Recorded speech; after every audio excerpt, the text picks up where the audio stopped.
এটা হচ্ছে আমাদের বাড়িতে আসা যাওয়ার রাস্তা। কি অবস্থা, পানিতে ভরে গেছে, বন্যার পানি চলে আসছে। আর এই পানিতে এই হাঁসগুলো এতক্ষণ গোসল করতেছে, এই তো চলে যাচ্ছে হাঁসগুলো। হাঁসদের জীবনটা অদ্ভুত, সবসময় পানি আর পানি। আর এটা হচ্ছে পুরোটাই, এখান থেকে গাড়ি চলাচল করে আর আমরা এখান থেকে যাতায়াত করি, কিন্তু এখানে পানি এসে রাস্তাটা ডুবে গেছে।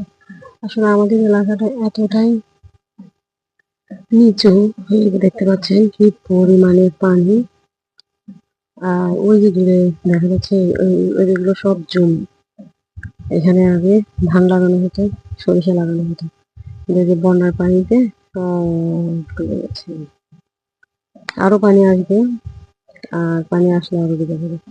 আর এখন হচ্ছে আমাদের এই যখন পানি দিয়ে এলাকা ভরে যায়, তখন এই যাতায়াতের জন্য ওই যে দূরে নৌকা যাচ্ছে, নৌকা দেখা যাচ্ছে। যাতায়াতের জন্য আমাদের নৌকা ব্যবহার করতে হয়।